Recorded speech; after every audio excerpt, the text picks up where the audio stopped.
It's a chilly evening in Sunderland, April 26, 1976. The packed audience at the Sunderland Empire is roaring with laughter as Sid James delivers his signature cheeky humour in the mating season. Sid, the beloved star of countless carry-on films, sits down on stage mid-scene, a wry smile on his face as the audience waits for his next quip, but then something is off. Sid isn't moving. His co-stars glance over, thinking perhaps he's playing a gag, but when he doesn't respond, panic sets in. They signal frantically to the wings to bring the curtain down.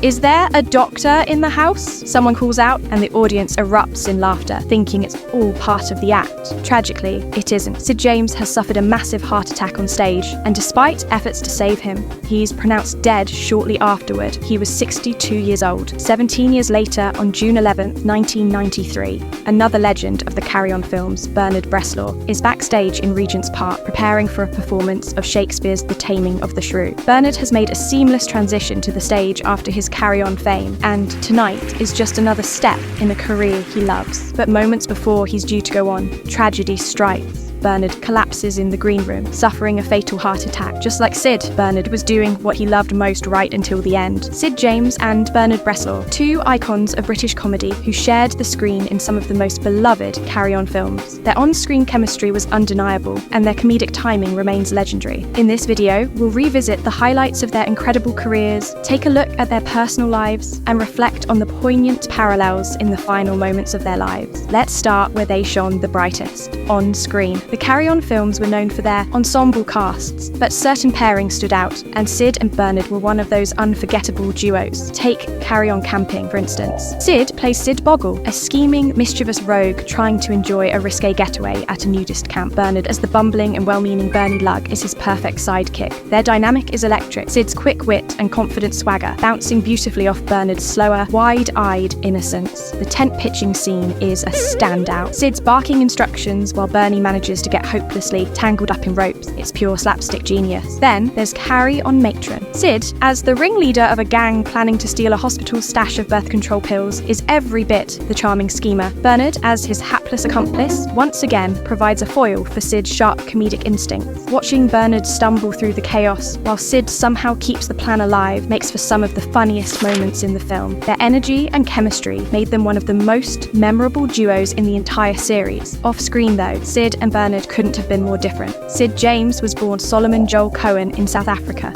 Before finding fame, Sid worked a variety of jobs: boxer, dance instructor, even a hairdresser, which was his formal training. He eventually moved to Britain and, after years of grinding in smaller roles, found his big break in the sitcom Hancock's Half Hour. From there, his gravelly voice, hearty laugh, and cheeky charm became his trademarks, leading to his iconic role in the carry-on films. But Sid's personal life was far from the perfect comedy script. He smoked heavily, gambled, and had a well-publicised affair with his co-star Barbara Windsor, which added to the complexities of his already turbulent personal life. However, he was a husband and father, and his family was important to him.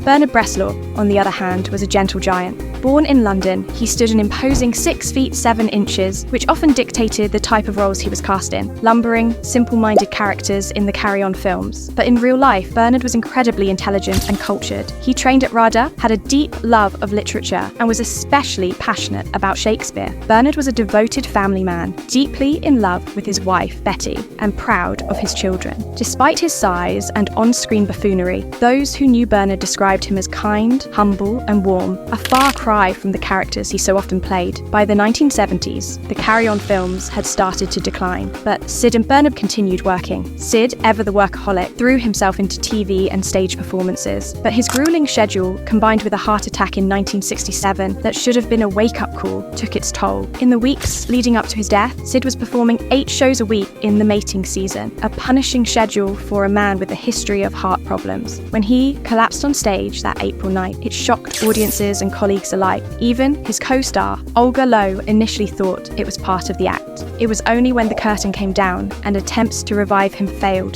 that the reality sank in. Sid's death marked the end of an era, leaving a hole in British comedy that could never be filled. For Bernard, his death came as just as much of a shock. At 59, he was still in demand and relishing his transition to dramatic stage roles. On the night of June 11, 1993, he was at Regent's Park Open Air Theatre, minutes away from stepping onto the stage. He suffered a fatal heart attack in the green room, surrounded by colleagues who could do nothing but mourn the loss of their gentle, talented friend. Despite their differences, Sid James and Bernard Bresslaw were united by the joy they brought to millions. Their comedic chemistry on screen remains timeless, their performances as fresh and funny today as they were decades ago. Sid's raspy-voiced scheming and Bernard's towering, lovable awkwardness were a perfect match, a reminder of how opposites can create something truly magical. The legacy they left behind is one of laughter and connection, so the next time you watch Carry On Camping or Carry On Matron, take a moment to appreciate the genius of Sid and Bernard. They lived to make us laugh, and they succeeded. Even in their final moments, they were doing what they loved, and their contributions to comedy will never be forgotten. I only asked.